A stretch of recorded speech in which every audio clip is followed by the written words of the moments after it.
Let's see. What's up, everybody? My We're man, live. We should be live on both channels, so you guys should. Okay. This should sync up here in a second. He's Jeff. I'm Steve.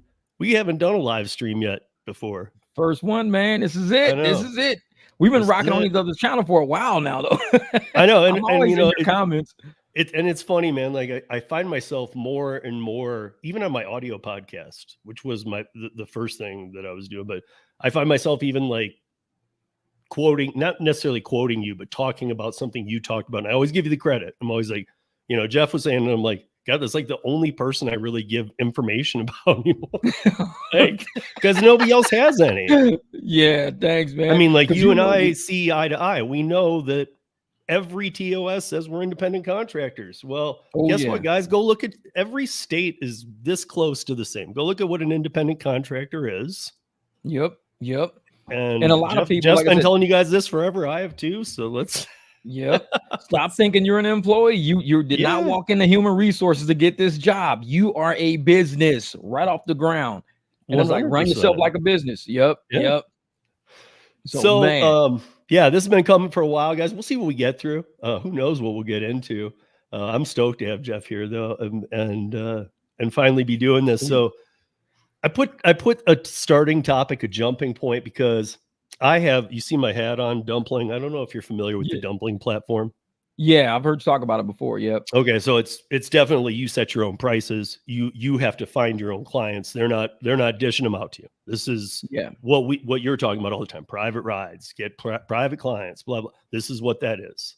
That's good. So the people who don't make it on Dumpling, because you set your prices, you decide if the charge is being transferred to the customer or if you're going to eat it and then try and get a better tip out of it. Like, you're making all your decisions. You can list anything.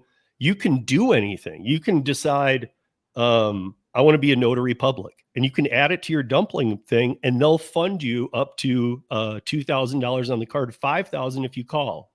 What? Can I be a mechanic on Dumpling? Yeah. Yes. No, don't tell me that. Yeah. Think of it like this, Jeff. It's like a landing portal that has the credit card processing built in at a very fair fee. And you're going to set all the rates. Oh, and so basically it gives you the profile. It says, yeah, I can do rideshare, but I also do welding. I do car maintenance. I do whatever, you know? See, and that's how some of my clients whose cars I'm actually working on, I got them from rideshare.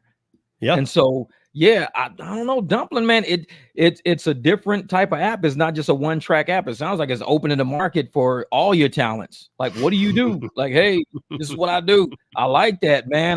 Because people think that we just drive. They have no idea who we are. What else do you do? Oh, if I had a Dumpling account, you know. Yeah, I mean, with Dumpling, you can add things on the fly. Like, I have a client, like, they're like, do you mind bringing the groceries in and putting them in my kitchen? No, I'll put them in your fridge.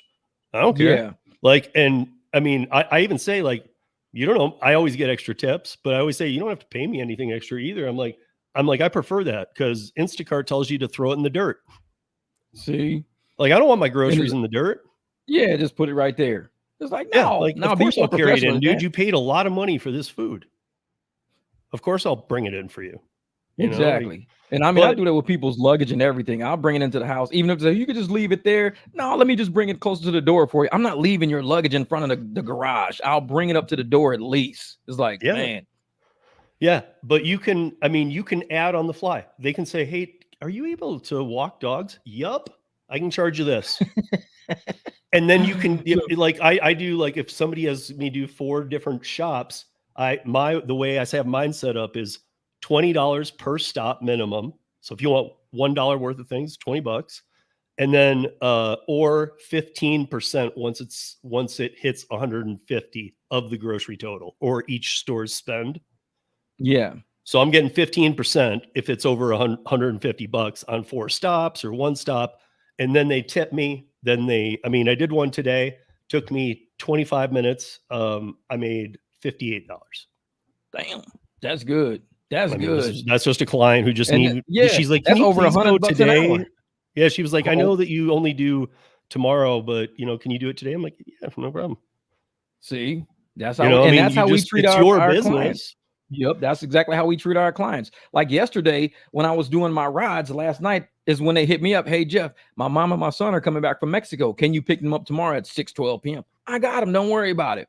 They just, Yeah. I mean, give me a 24-hour notice, a 12-hour notice. I'll be there. And that's how it is. You know, when people start doing more customer service and we teach drivers how to run a business, not just turn on the app and be instructed on what to do. You set your day and you set your time. And you you already know how to hit the ground running.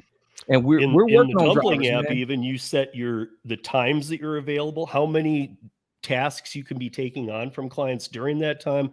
You set your zones by zip codes, so you can just keep adding zip codes if you're willing to work in those areas. Damn. Yeah, I mean it's great, but yeah, because Robert, he just posted the link right there. So yeah, I'm definitely gonna look that up. And again, here's the thing. So Robert posted the link, but here's the thing about Dumpling. It doesn't need to be grocery shopping. And this is where a lot of people get confused. Like, that's like a grocery shopping app. No, it's not. I mean, it is, but you can add, and you can do rideshare on it.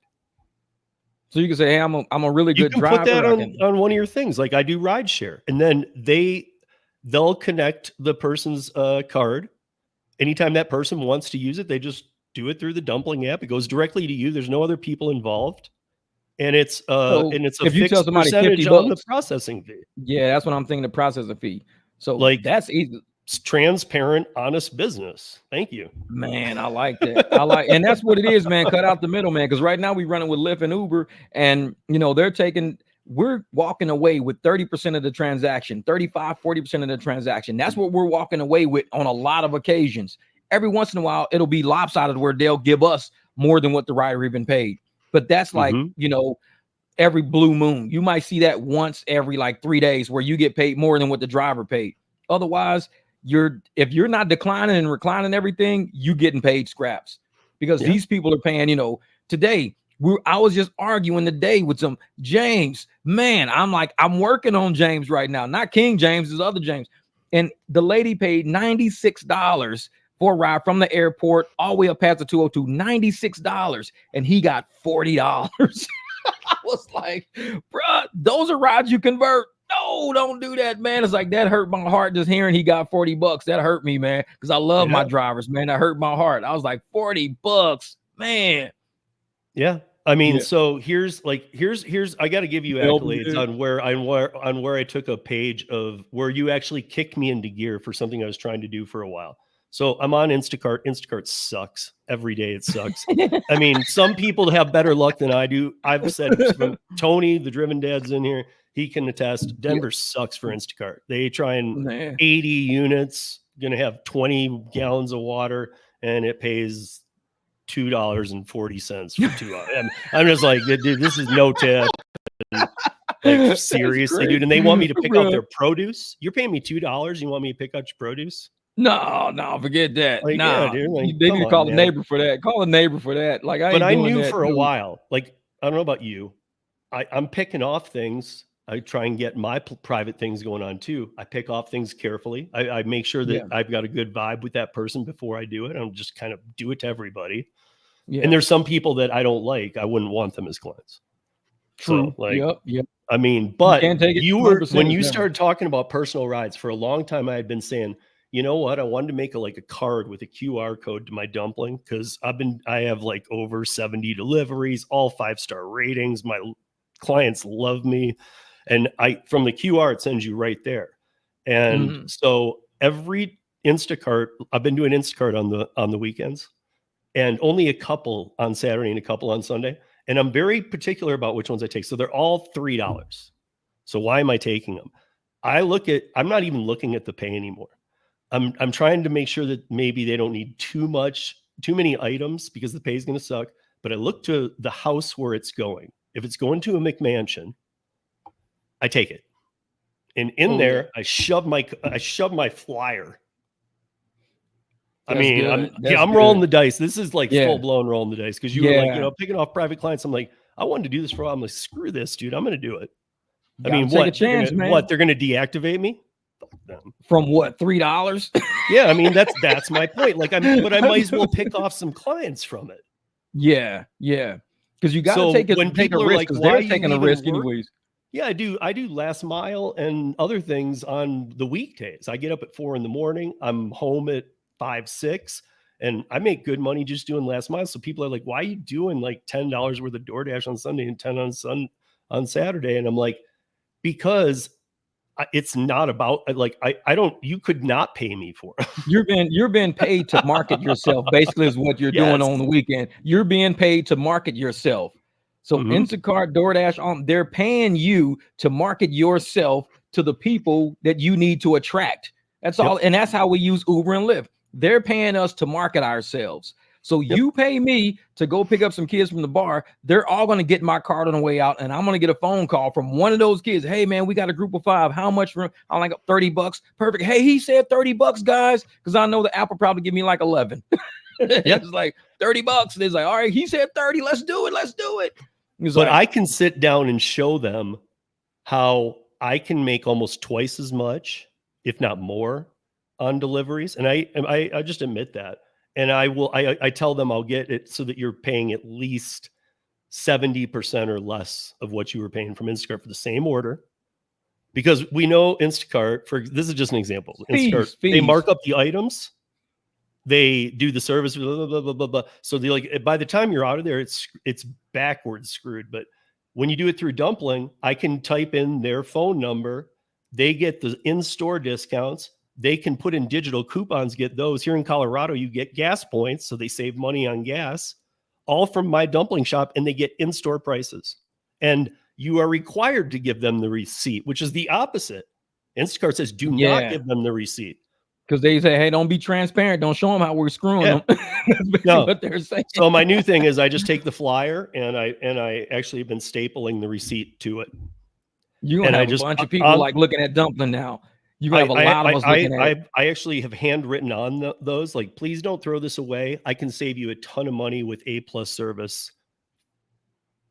And I say you won't have to use Instacart anymore. I'm rolling those dice thinking everybody's got to hate it by now. Yeah. And see, you gotta be proactive, because if you're not proactive and you're only reactive, you end up like I showed a video today of a lady crying about her not getting her YouTube check. She wasn't proactive enough in securing funding to pay all of her bills. She was reactive to YouTube just demonetizing her in a flash.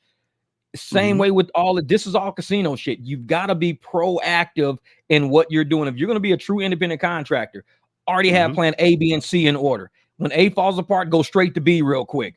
And that way you're not just left in limbo like, man, I don't know what to do. So many people only have plan A. That's it. Plan A is wake up, turn on the app, drive from 6 to 6. That's plan A. They don't have a B. Well, what happens if you wake up and it's deactivated? I don't know what I'm gonna do, man. It's like you don't have a plan B. First of all, I think everybody probably watching this, the days of single apping are over. Oh yeah. I mean, if not, like, I fully get on board with what you're saying. Get private clients. And of course you'll get them, but still use the apps. I mean, we got Uber, Lyft. You talk about Hum. I got familiar. I went and did production down in Miami last weekend, and I actually tried out InDrive. Yeah. Which was kind of interesting. I had the same driver got me to the show, to my hotel, got me to a haircut. The driver, when I landed, because I needed it before I worked the production. Yeah. So I was like, do you know where to get a haircut here? He's like, oh yeah, man. Takes me there. And he's like, I got to go run 2 errands. I'll be back in 20 minutes. You'll be done in about 25. I'm like, all right. Hooks me up with this dude, takes me to the airport. I'm like, can you come back here? And I was at Hard Rock Stadium, and because of Taylor Swift, it was just a nightmare with traffic and security. So I was like, you're not going to want to come pick me up. He's like, I'll come pick you up. But we worked out the whole damn amount when I landed. I know you can work out a ride, but I worked out the ride, the second ride, and the ride home 3 days later, and it was pay half up front. All through InDrive? Yeah. That's crazy. Dude, InDrive is kind of like, it's like a Dumpling too. It's I know they're only in Miami. They're the second largest rideshare company in the world. No, InDrive? Yes. Bigger than Ola, bigger than Didi. Yeah. No. They're second to Uber only. Check it out.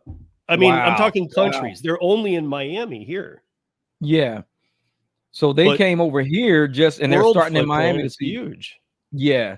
So I like to see, because I know, Hum has the same thing, like scheduling within the app and stuff like that. But there has to be ways that we can create apps that are, because right now, a lot of us, when we do our schedules, I'm making alarms in my phone.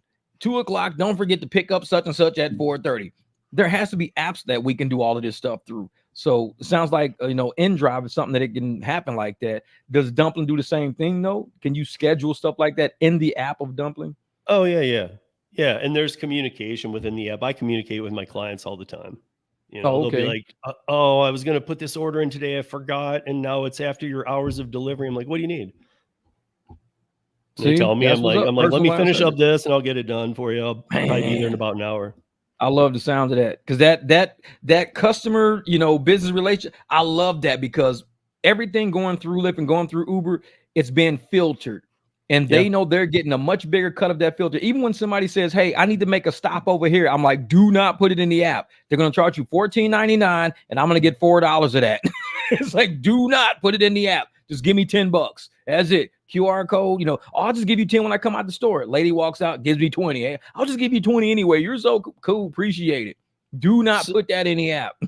So how are you getting obviously you have to have some filter on. You're not just taking everybody as a private client. You're probably you have some criteria you're looking for in the riders. Yeah. You have to have a good vibe with them, Yeah. and Vibe otherwise you're not even going to say it, right? That's kind of what you're doing. Yep. Just And get see out. me, and honestly, I'm a real bad get the fuck out. No, Yeah. but I use my five senses when I'm dealing with somebody. I Mhm. use smell, sight, hearing. I use everything. And if you can pass through these five senses, and I'm like, shake hand, whatever this and that, you a solid person. You smell good, you look decent, you got yourself together, you can potentially become a private client. But if Mhm. you're dusty and all stinky and shit, no, I might not want you in my truck again. You got to pass through the five senses. It's not just about, hey man, I'll give you $50. No, I don't feel like cleaning my car out for you, man. I just don't. And sometimes you got to be like that, man. I keep it 100. I keep it real. When you go to a steakhouse, you can't just walk in there with whatever on, because it's a certain clientele that they're dealing with. When you walk in McDonald's, anybody can go to McDonald's. It don't make a difference. My car is like the steakhouse. It's not McDonald's. So it's like, if you want a McDonald's type of ride, just hit up Uber, Lyft. You want to come to the steakhouse level, hop in my car. Because I'll take the long ways, and I cruise. I show you stuff. I stop at stores for you, this and that. I do service way different. Cars always clean. Billy Proctor called me dusty yesterday. Called me riding dirty. He was like, "Man, Jeff, your truck look dusty as hell." I'm like, "I just dropped these people off. That's what." Man. Man. So I need to ask, did you see Luis's Delivery TV? Do you know what Delivery TV is? Yeah, yep. Spanish community. Yeah, because he comes on my channel every once in a while. Yeah, Luis is a very good friend of mine. We work on a lot of projects together. Did you see the video that he made? I translated it from Spanish to English. It's 8 minutes. I really want to play it and talk about it, because he just put out everything that any channel has tried to put out. Best video of the year. No. Yeah, but there's some threats involved. His family, he's in Houston. His family has been threatened. I've met Luis in person many times. And it's a cartel thing. But it's all here in this video. So can we spend 8 minutes watching it? Because we'll have a lot to talk about. Oh yeah. Let's put this on, because everybody that hasn't, if you have already seen it, don't worry, just sit tight, guys, watch it again. Because again, I'm saying, if there was an award for the gig channels and best video of the year, this gets it already, and it's not the end of the year. Yeah. Between him and Joe, they got some good videos. This is the best one he's ever put out. All right, let's see this. Guys, check this out, because we're going to all have a lot to talk about after this. The following video is based on information from portals, reports, complaints, and testimonies.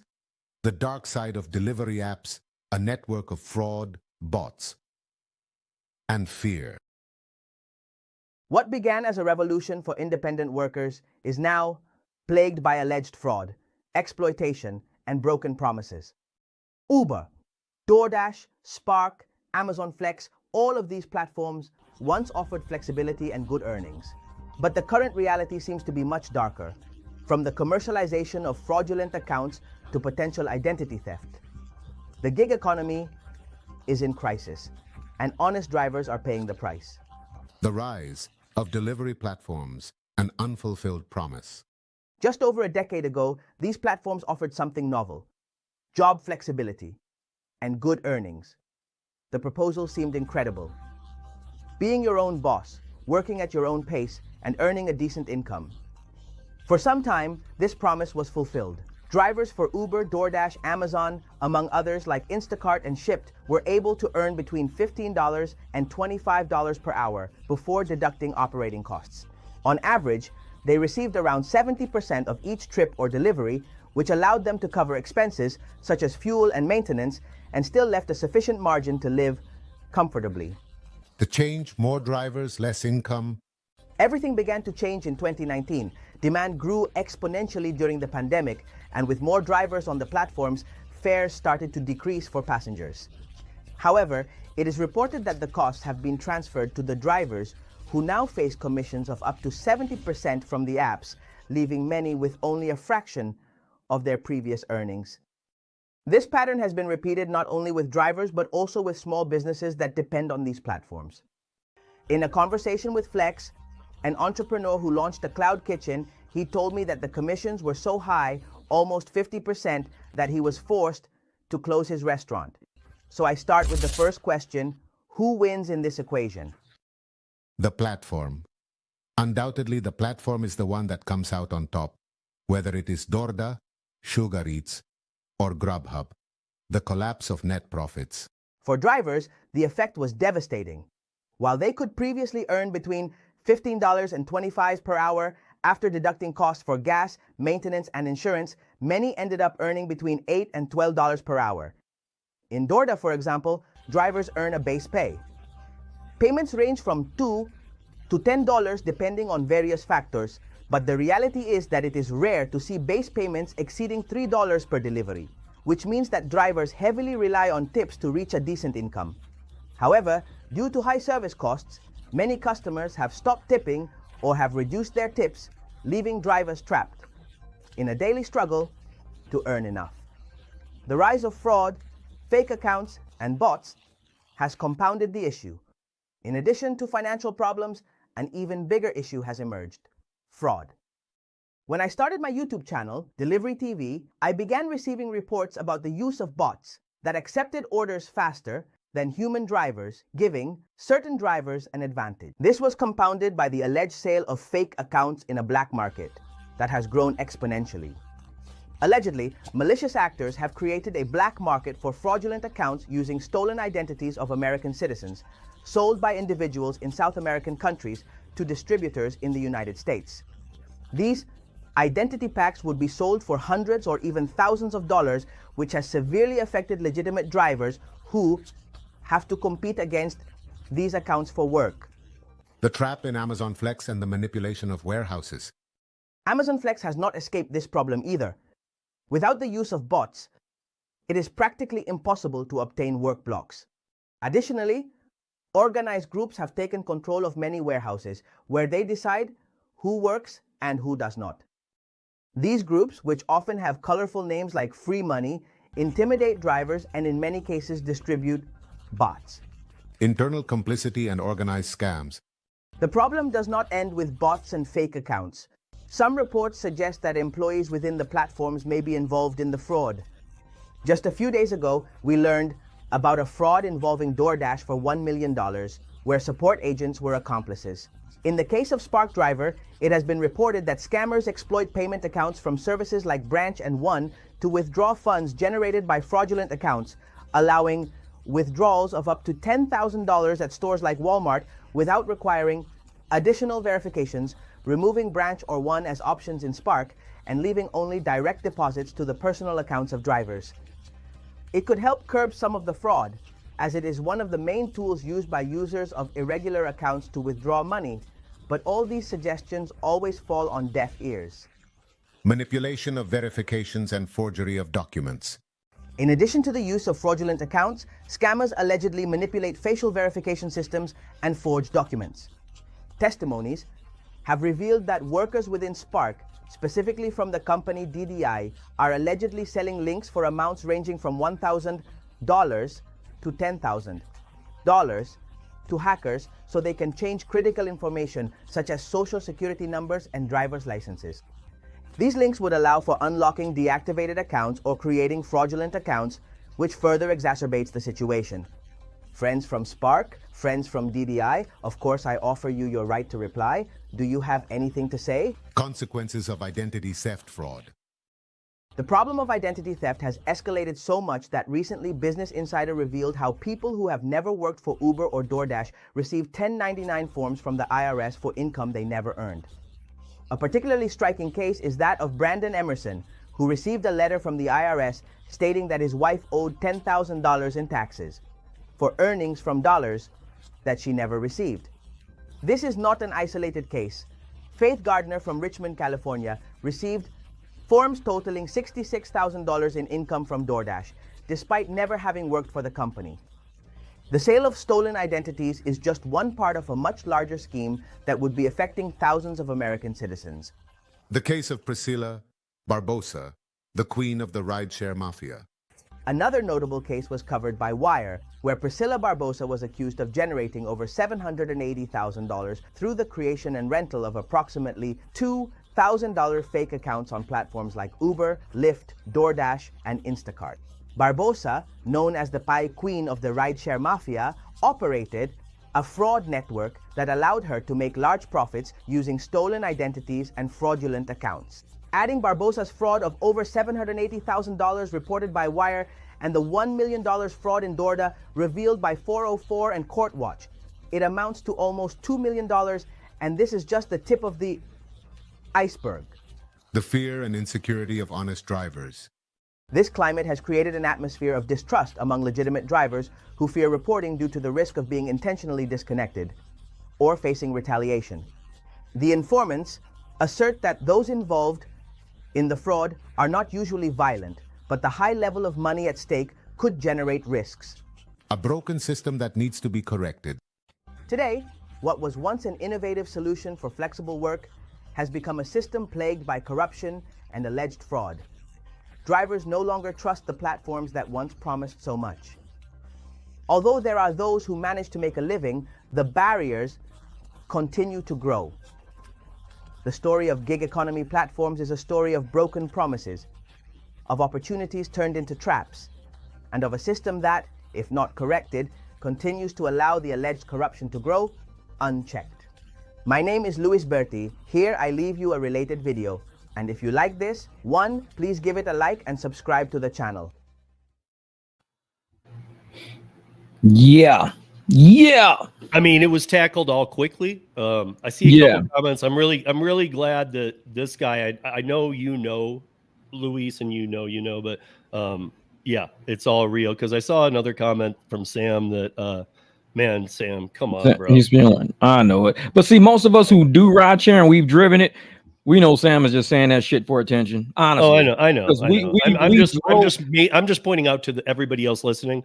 Luis is one of the most honest shooters there is. In fact, him and his family, he can't do gig work right now in Houston.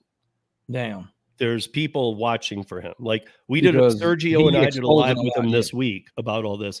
He has the documents because he went down there to see how the cartel operation works. He's Venezuelan.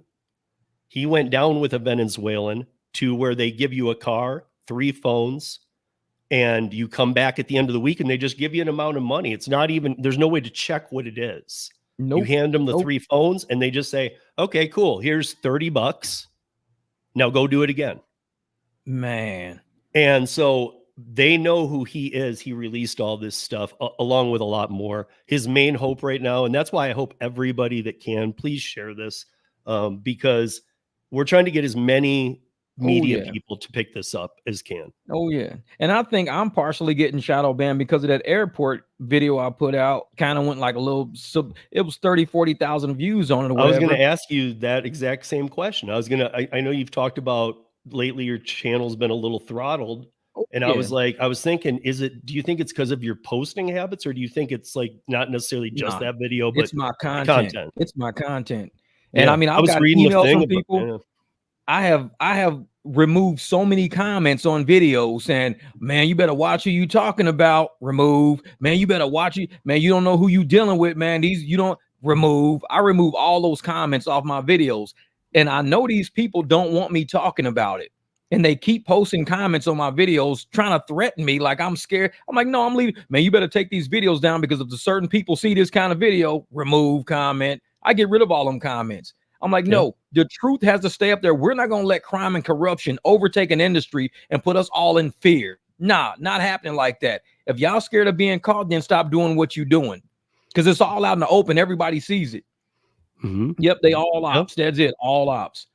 Yeah, and that's what I'm like. I'm glad he made that video, because a lot of us see it. You know, even out here in Rochester, we see people at parking lots. We see people on the side of the road with black SUVs who, you know damn well these people ain't bought them SUVs. Them SUVs came from somebody, and it ain't theirs. We see them all the time, all the time. Yeah, I was telling Luis, I said, man, if you and your, he has, you know, 2 kids and his wife, and I said, if you guys have to literally kind of leave for a little bit, they've been up here before. I said, come up and visit again. And he goes, man, it would be an option, but the problem is, you guys have the #1. Denver has the #1 per capita issue with the migrants, and it's only the Venezuelans. We have 53,000 of them. Damn. Undocumented. He's Venezuelan. He said, if I came up there, everybody'd hate me, and I didn't do anything wrong. So I'm now thinking about this whole other angle too. Like, dude, like, man, you're right, dude. You can't be a good Venezuelan in this town right now.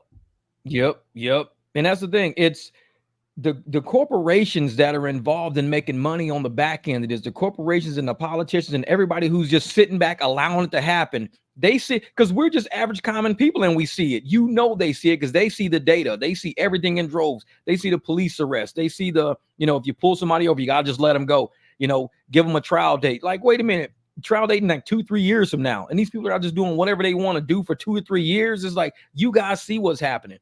And for them to give our country away and expect us to sit around as Americans and watch this country just go into the hole and act like, well, we can't do anything because the people we voted in told us not to do anything. No, we change it all up. It's time to change it all up and say, if we're going to make this country about laws, rules, order, and about, you know, a system of priority. You mean the citizens should come first. When the citizens come first, because we pay the taxes and the salaries for all these people that we hire to do our government. So the citizens who pay for that should come first. After that, we go for other countries who have assisted us, not countries who's never assisted us, but are giving kickbacks to politicians. Some of these countries never even assisted us before, and we're giving them all this money. Yeah, people can't even tell you where these countries are located. If I ask you, well, where's Ukraine? People, oh, it's by Russia. Of course you know that, but if I never said that before the war, you wouldn't know. If I say, where's Venezuela? I don't know. Just point to it on the map. Yeah. The only reason why we know where these places are is because of the drama surrounding them. These countries have never, you know, did anything for America. So who are these politicians that these people are in the pockets of, allowing their citizens to come into our country and do this with our identities and our communities, with our economy? They're allowing this to happen. This is not just people sneaking and doing it. It's right in the open. We all see it. So for Luis to make a video about it, he's just stating the obvious. That's it. This is a 1.5 years work of work that we did with para driver rights movement that David and I created. Luis got on board. He's been doing this stuff for about 1.5 years. He literally he did a test where he knew people who were doing these through the cartel operations, or I don't even want to say if it's necessarily the cartel. I know it is. Yeah, it's organized. I'm just being careful, organized crime, because we know it's organized. Yeah, I mean, crime. Listen, it's just bad players. But he knew people who were doing this. And again, we just saw in that video, one of the things at the end that I've been talking about, I think you've even talked about it, is I've said, man, these illegal accounts, and they're not just the undocumented. People get deactivated and go on Facebook, whatever it is, marketplace, and just buy a new account, even if they're from here. And now they're not paying. But we just saw in that video, people not paying taxes. That's been a concern of mine for a while. Oh yeah. And because it's not like these are dead accounts. They're not linked to nothing. Yeah, they're linked to real numbers. Yep. And that's why, you know, when you get real deep into government, you start talking about straw man and stuff like that. That's what this is dealing with, attaching things to people who never even did it. This is straw man, like legal stuff right now, where you got to go into court and prove that even though something's up under your name, it's not you as the human physical person. It's all straw man stuff. And it gets way deeper than what I'm even talking about. because there are people on YouTube, on Rumble, who dig deep into straw man and the why, even though something is in your name, no matter, you have a right, honestly, you have a right not to say anything because it's the Fifth Amendment, the plea. You have a right to not say anything. They have to prove that what is under your name actually came from you as a person. They got to prove that. Now, when you automatically agree to say, hey, that's me, I did, now it's like self-incrimination. So you just I was yourself. gonna say, in fact, even if you didn't, even if you're 100% sure I didn't do anything, don't talk. Yeah. Don't talk till you get your head together. Like if you're in an accident or something, don't talk. Yeah, You can play your way out of that. You can just trade information, say I'm a little shaken up. Let's connect. Let's connect wait till later you're on the phone, and because you don't know what kind of play they're using against you. Because they could be running a play. So don't say a word. Right. Because if you accidentally say, oh my God, even like, oh my God, was that my fault? And you put it in a question form, they're going to turn that against you and say, he knew it was his fault. No, I asked if you who knows what gets just always remain silent and just let the facts in the situation make the evidence. Don't give somebody the evidence. And even just like you said, you just speaking, you're giving up evidence right now. And you have a right to remain silent. You don't have to say a single word. I'm saying, hey man, is that your car? Can I see your license, insurance? You ain't got to say nothing. Don't just get a license, insurance, trade stuff, be gone. Because if they never verify anything, they got to prove it. But the other problem here is even with rideshare, these illegal accounts are doing it, and they're letting these people operate with paper tags that were expired in either last year, or I still see a ton of 2022. Tons of tags out here, man. Paper tags from 2022. That's 25. I've seen 25 months ago. Yeah. And I'm like, what the hell, dude? And here's part of the problem, because we all know that insurance rates go like this, constantly going up. You're never going to get a dip. But when you have more and more and more uninsured motorists, it doesn't just go up, it goes woof. It skyrockets. The risk, because the we're area paying you're for in. all those drivers that do not have, and they don't have insurance, by the way. Yep. Oh yeah. And you guys got to get underinsured, uninsured. For all the immigrants that are coming in driving with no insurance, that's affecting Americans' pockets, and people don't see that part of the equation. They just, they'll come over here and they'll just get deported. But once they get deported, my insurance is still the same. It's like, my insurance is not going to drop because we deported all these people. It's like, we've got to come up with a way to keep laws in place to prevent risk from entering our lives. When we let that risk come in, it's adjusted through all the rates we're paying for everything. You got to keep the risk out. And that's what people aren't. It's big. It's way bigger than what people think. So last October 29th, David from Para and myself met with the FTC. My NDA ends this October 29th, which is the next Tuesday. So I finally live stream on the 30th. No, I'm just kidding. No, Sergio's under one now too. Gary Middleton has been he's had to talk to him. I don't know if they have the same conversation we did, but I finally get to talk about this. And there's some things that I've just been I've been hinting at, but I've been so careful. I get to just say it now or soon. And I'm very stoked to be able to do this, because take away from it what you want, guys, but you're going to see a correlation between state independent contractor. They've tried so many dumb options. Like let's give them a minimum wage, even though we never just defined their space. Like, are you independent contractors? Well, you're gig app platform workers. Well, what does that mean? Well, you're kind of a hybrid of that. Well, then define it as that. Yeah, you got to define it. It has to be in writing. Define because there's just everything's left to interpretation right now. Yep. So you're gonna what judge you get that day? Who knows? Yeah, exactly. Because when people just speak, like you said, if it's just expressed and people just speaking about it, anybody can interpret it any way they want to. Once it's in writing, now you have precedent. Now you can say this is what was determined in court. So we can now use this to either create minimum wages or not create minimum wages, to create ways that how we operate. Not tell people I operate like a true independent contractor, whether I'm laying concrete or making the pool, I'm driving the car, I'm stating my rates. People say, well, we don't have a right to state our own rate. I'm like, people walk up to my car all the time. I'm like, $85. Fucking Uber didn't tell me that. I said that. It's like, you have a right to, you got to know who you are. When you know your worth and you know who you are, and they can't say anything about you. Even Uber says you have to do rides on the app unless, when you see that unless, you have permits and insurances and stuff and under your state letter. Now you know none of this has to be done under the apps. Only they try to trap you under it and keep you from being in competition with them with that little clause, but they have to tell the full truth, which is why Lyft just got sued for $2.1 million for telling half truths. They you gotta tell the whole truth. Say you cannot do rides outside of the app unless you are permitted, licensed, insured to do so. Once that happens, you can take people off of our app. You are our direct competition. They should just tell the whole truth, but they don't. Yeah. They give you subtle half truths and keep you scared and trapped and shit. It's gonna catch up with them too. Yeah. I mean, again, one of the things Luis learned was the people involved in these schemes or with these bad players, they are taking every order. He tracked about 10 of the drivers and 10 drivers that work the apps and cherry pick and stuff.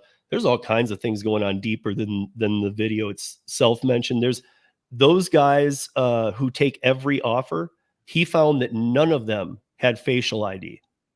Wow. But the drivers who are cherry picking had facial ID on average every third time they logged on. Wow. Because they got it on auto. They have it on auto. Now, here's the worst part that was brought to my attention by somebody. That all the apps, I mean, Uber takes our license, take a picture, all this stuff, but DoorDash, I don't know what they do now with a new onboard, but when I onboarded years ago, many other people, they never got a picture. They never took our license. So they don't know my picture, right? Well, they have facial ID now. The fuck are you IDing against? So they don't have your picture. You don't have any ID. No, that's what we were talking about. Like exactly. we had a panel and like 10 of the 11 people said, yeah, I never uploaded a picture, license, nothing. And the other person said they didn't remember. So it might've been everybody. Yeah. So, but I mean, like when they say, hey, let's make sure you're you. From what? Are you recording my phone when I'm not telling you to record my phone so you know who has my phone? Is that what you're doing? Because the only way you can, if you've never gotten a picture of me, how would you know it's me unless you're recording through my camera without me giving you permission to record through my camera?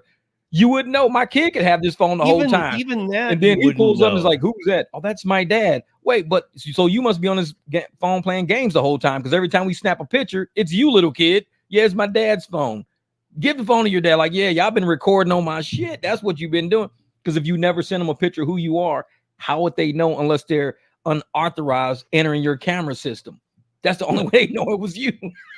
So, I mean, all these like Massachusetts 3250, I mean, Ron's in here, go yeah. All the people I know in Massachusetts or in Boston too, like they make more than 3250, all of them. You know, or else they're not working. Like, yeah, because they work night shifts. They know when to work to make money. That's the trick. That just literally did nothing for anybody. And I mean, those are what I call the dumbass laws. Like they're just going nowhere. Like what is this minimum wage? We're independent contractors. Like you can't have minimum wage. So all this kind of weird stuff and active time. And I just hate all these things. But I mean, they're literally saying that. I mean, literally, if you are taking every $2 offer, we won't use facial recognition on you. So of course, that's why all the $2 offers are there. We always talk about why they're there. There it is, like that easy. That's why they're exactly there. Yep. Because why would they change it? But there's some lawmakers who are finally, dude, they were stupid for a long time. They did not understand this. They were like, I don't know. I sometimes use it to get food. I have no idea how any of this works. What do you mean? Do you want a union? And so the people that would go in and complain to lawmakers were like 50 people in a market like the size of Denver. We want a union. Okay, but 8 million of us don't. So listen, Congressman, don't listen to the 50 people that showed up that are whining because I ran a bar I was a bartender, ran a bar for 22 years. Like, you know what? Not everybody's made out for the service industry, period. No, period. Nope. You can't and the thing about me into it. And you don't need to drop a grenade in it for the rest of us because you're all pissy. Yeah. And the thing about most unions, people got to realize that the establishments that those people work at, those are very limited establishments. Like when you got the port union workers, there are only so many ports. I mean, when you have delivery drivers, there's restaurants everywhere. If it was only 2 restaurants in the state, yeah, you can probably say we're going to not deliver from those 2 restaurants. There's a gazillion restaurants. If there was a gazillion ports, then people say, okay, you guys can go on strike at this port. We'll just take it to this port down here because there's a million ports. Same with the schools. When the teachers go on strike, there's only so many schools in every neighborhood. So when those teachers go on strike, you say, okay, we got 10 schools, go on strike. We have way more than 10 restaurants. It's so hard to be a delivery driver and to go on strike because somebody's going to go to some restaurant and pick that order up no matter what. Same with rideshare. It's too hard to go on strike because somebody's going to pick up somebody from some house or from some job and get them there. It's too many infinite sources of work where when you go on strike, you have to have a finite amount of sources of work. You have to have one port, one hospital, one school in the area. That's the only way it's going to work. And it's like, nah, you'll never see me go on strike. Now, I go on strike every day. When I'm declining, that's me. Like, no. Can't. Look, I hate to say this, but I've always said that when they strike Instacart or whatever, we've watched that. It doesn't even make a little bleep on the radar. And to Instacart, it's probably funny. They're like, oh, they're going to strike today. Let's see what happens. Nothing. Yeah. Not even affected. And to me, I've always said, listen, we're independent contractors. We're working off gig apps. There's not a collective where we're all like at the bar after work, or for the most part. There's some of us, but we don't have that. And on top of that, you couldn't be a union, but like why? I'm wondering why everybody wants to be in union, because you realize that's more of your money. That's a control system too. I mean, like, I don't know what you think. Work, you can't go to work. Like, I see these people going, I would just rather be an employee of Uber. Here's my guess.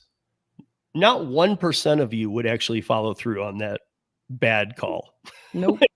I want to just be an employee. Really? Okay. Well, it's done. It's happening today. Well, I'm not going to actually be one.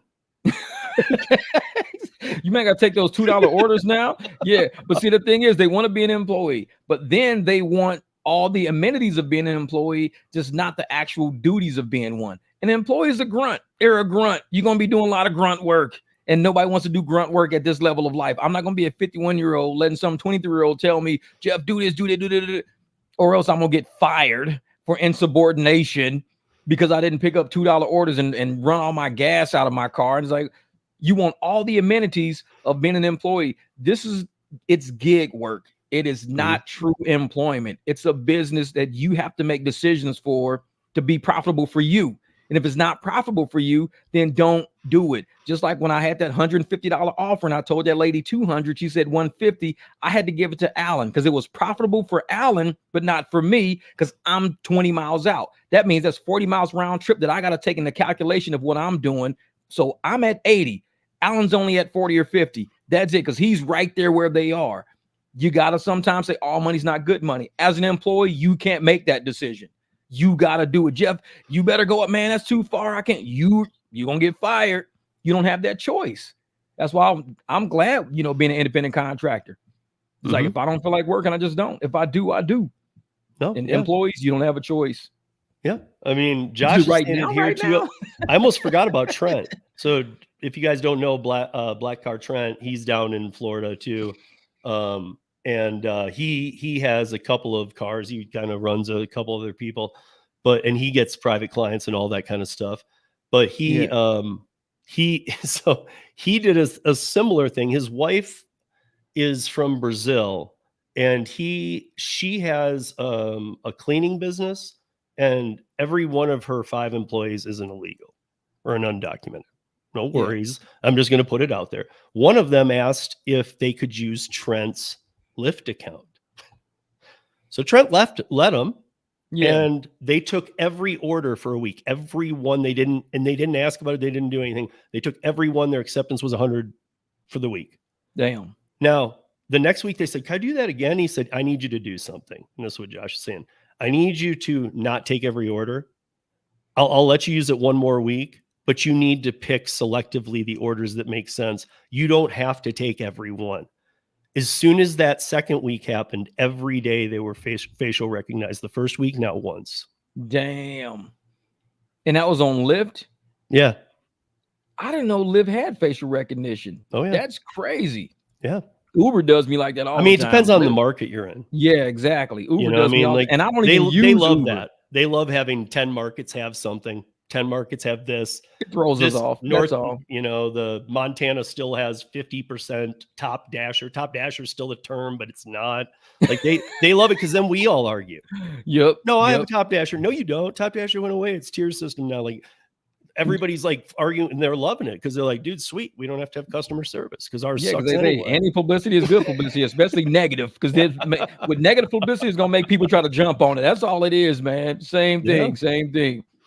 Yeah, I mean, these rideshare apps are nothing more than like what taxis were. They're nothing more than a digital dispatch system. That's all they are. Ride finder service, dispatch system. And we don't even need to use their maps. We can use any map we want out there, whether it's Google, Waze, whatever. Use any map. We can use the navigation in our cars. We don't need their maps. But they want to keep everything trapped inside of that app because it's for data. They want to sell the data. How fast is he going? How slow is he going? What area was he in? Is it construction going? They're selling all of this data to civil engineers, all of this data to everybody. And we're creating the data and we're getting underpaid across the boards. So we're creating all the data. We're doing all the services. In the meantime, we're getting paid less and less and less. The moment you take it off the app and you're getting paid fair, they're not getting any of the data anymore. They can't sell it to insurance companies. They can't sell it to health companies. They can't do it. So it's like they're losing revenue when we do our own thing. They don't care about us being okay or not. We're boosting their pockets with every ride we do in more ways than one. That's the thing. I mean, I've said about Uber, like when they launched Radar, I was actually thinking to myself, I was like, because I was looking at it going, I don't even get it. I thought I was seeing something wrong the first time I ever saw it. I'm like, I don't get it. It looks like a pile of shit. I was like, I'm going, what is this? And I finally came up with a term that I used, which is radar is where horrible offers go to die. Yeah. Trip radar, man. You might take one out of every 150 out of trip radar. It's that bad, man. It is that bad. 11 miles away for a 4-mile trip for $9. It's like, I'm not driving 11 miles to get to somebody. They're gonna cancel when I'm halfway there. So I just drove 6 miles for nothing. No, I'm not doing that. Nope. And I'll give you one teaser that I will be talking about next week because I can kind of mention this a little because I'm going to let you guys do some research. I want everybody to go wherever you live, whatever state you live in. They're not long. Go look up under labor law in your state. Go look up independent contractors. It's usually about 2/3 of the way through the labor law. It's not a big thing. They all kind of read the same. Either the second or the third thing that is a must in every state, and I won't say anything more than this, is that all independent contractors have the right to use any and all tools they decide to use without interference from the offering or bidding company. Yep. Don't look up subcontractor, independent contractor, because which is what we're called in the TOS. Yep. And people try to, well, you guys are just subcontractors. No, independent is two totally different things. So look up independent contractors. So I looked up subcontract. No, that's not what I said. Independent. Yeah, I mean, I saw somebody mentioning Gary Middleton's, Josh just said it again. Gary Middleton's apps like Maximo and stuff. Those guys, those aren't to get you the best offers. Like even Gary himself says it. Those are safety apps. Because you set all the parameters. You set, I don't want to see any orders less than 2 on this app, but you set everything and you got all kinds of dials. But when you take one, everything else turns off. When you're done, they all turn back on. Dude, they that's what I'm kind of getting at. That's a tool we should be able to use. They don't allow that tool. See, and that's it's a third-party tool we can't use. So guess what? They don't integrate it themselves. Lawmakers are now aware of this. They don't integrate it themselves, and they've been shown that. Well, what is that app doing? And the Kevin Kiley from California argued, saying that he was congressman. He said that. Well, it doesn't matter what they're doing because they're free and clear of the hire. Who cares? Exactly. That's up to them what it is. But he did finally say, but you know what? Many of them are safety apps that the app should have in them themselves, and they don't. And they want you having to make a decision in an intersection. That's why Lyft started doing it. All of a sudden putting per hour, how much you're going to make per hour, per mile, this and that. They started putting that in there because they knew we could use any tool we wanted to get the job done as being independent contractors. They said, well, let's make them not want to use other tools. How many years these apps have been out and never put per hour on it? They waited until after Gary Middleton and all them had these fights. And now they're like, well, let's just put per hour on ours then. Because they want to do everything. We'll just put it right on the screen. This will be $42 an hour. It'll be $111 per hour. Yeah, but I only get one ride for $7 this hour. I'm not getting a lot. Uh-oh. Yeah. That's my appointment right there, man. All right. Yeah, so I got about another hour to go get this truck cleaned up and shower. You guys, I could get into 100 other things with Jeff, but we'll do another one soon. Oh yeah. I just wanted to scratch the surface. We had been talking about this for a while, so we've scratched the surface now. Now we can come back in with some real bad details, especially post-election when the trolls go away a little bit. This is gonna be good. Because I'm like you, dude. I don't mind burning it to the ground. Yeah, and I'm like, you know what? If it happens, I don't want to hurt. I'm not saying same thing I said about the grenade. Don't trash it for everybody. I'm not saying that. I'm not going to trash it for everybody, but I'm all about if they're going to play like this, let's call them out. Let's burn them to the ground. Yeah. And like I said, I just say what everybody sees as being the obvious, and they don't like it when people speak about the obvious. They want to, label it conspiracy theory, but then when it comes out to be true, they don't ever want to say that they were wrong about it the whole time. They just move to the next, labeling something wrong. It's like, dude, these are not theories out here. We have a right, an American right, to speak about something that we have a hypothesis about based on the research that we have done. If we have a theory, then it's called a theory. Scientific is based on theories. All this is based on theories. If we believe someone is conspiring together to do something, it makes it a conspiracy theory, not a scientific theory. So we take those conspiracies, we start linking them together, we create a theory, they call it conspiracy theory. When it becomes truth, it's no longer a theory, it's now proven. So we should have a right to speak about conspiracy theories, but they want to say it makes people think, and they don't want people to think. They want people to just follow a narrative. Don't speak about a theory, only speak about science. Well, science is nothing but theories, and science changes because it's theory that changes based on the new evidence that came out. Conspiracies change based on the new theories that come out. This is what we do over here. We speak on it, man. So last little tip to you guys. If you want to Google something funny and learn something you might not even know about, you might even live in the Las Vegas area and you might not know this. Guys, Google Uber Eats Rico case, Las Vegas. Ooh, this is a good one. I'll leave it with that. We're not going to get into it tonight, but I'm just saying, you guys can go do some of your own research on this. Go look it up. There's something major going on there. And again, Rico would imply all the platforms. Because it's conspiracy, racketeering, it's all of them together. Right. Collusion. If they can apply it to Uber, they'll just attach it to DoorDash, Lyft. Because they're all pretty much the same. You guys are all doing the same. Well, we're not doing exactly that. We don't care. You're doing so much sketchy stuff. We're just going to tie you all in. And prove, your innocence at this point, because we've got enough to prove that you're not innocent. That's why that 2.1 million, I'm telling you, man. And I've made videos about Lyft lying about how much they're claiming they're paying people. I did a whole video about what's guaranteed versus bonuses versus. I did a whole video about that because it's sketchy language that they use to trick people who don't think fast. Because people are like, oh man, look at this. I get, $1,200 guaranteed, man. I'm gonna do all these rides, and at the end, I'm gonna get this $1,200. No, it's guaranteed.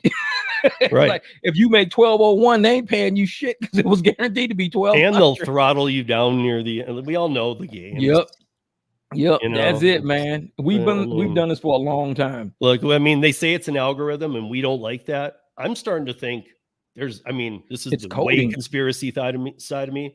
Is that some driver accounts are like actually being monitored by an actual person. Like, I hate you. You're getting this offer. Oh yeah. It's not even with the algorithm. Coding, man. It's coding. Sitting there like, screw you, man. Here's another $2. You like that? Exactly. Put all these accounts in the red code. Put all these accounts in the blue code. Put all these accounts in the green code. And they just start throwing us in different codes. And it's like, man, I've been red coded. Yeah. It's like, what? My account sucks this week. I'm red coded.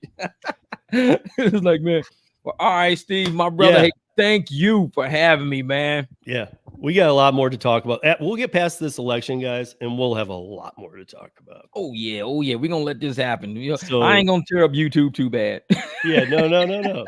But you guys, thanks for joining us, Jeff. Thanks for joining both channels. Thanks for joining. This is the kind of collabs we need. Too many content creators hear things I say or Jeff says, and they regurgitate them. And I don't mean this mean. Well, yeah, I do. because they say it wrong. Yeah. Don't be regurgitating if you don't understand what we're talking about. Comprehension, man. Email me. Email Jeff. I know he's open to an email. Email Oh, him. yeah. Yep. Ask him a question before you make something that's completely wrong because you heard something and took it the wrong way. Yep. You got to understand the depth of it. And I tell people all the time, man, it's all about comprehension. And once you comprehend something, you understand it. You don't have to memorize it. There's levels to it. And I always wear a shirt that says there's levels to this. Understand how deep some of this stuff can go. And just like I said, shoot Steve an email. Say, hey, man, I heard you say something. What did you mean? He'll dive deeper into it with you. And he'll even make a video about it, because I might not even have the answer, but I've done this enough times where I might go, oh, that's a great question. I'll start here, and then I'll give them a little tidbit of information. They'll run with that. They'll tell me something. It's a collaborative. Like they don't think they can do it, and I push them in the right direction. And they're like, wait, I can look this up myself. I'm like, yeah, duh. Yeah, research all the time, man, all the time. Yeah, thank you. Go gig it, run, man. Like I said, we'll have. I think, you know, with the year, when the year flips, like I said, after this whole election is over, we're gonna have a panel of like, you know, 4 drivers from different regions, and we're gonna compare notes on what cash ride notes, you know, how we're doing this and that. We're gonna compare notes to see if we can make a video that helps drivers that are stuck make a decision within the next 30-40 minutes. How's my night going to go? We need that panel right there, man. If you get stuck, that video will help you get out of a rut within 30 minutes, guaranteed. All right, guys, be safe, earn smart, and don't take shit from no one. We'll be back here soon. Nobody. That's right. And don't forget, if you don't like them, tell them, get the fuck out. My car.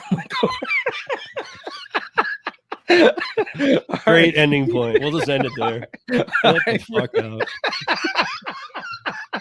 Later, Jeff. Later, everybody. Man, that was hilarious. That was funny.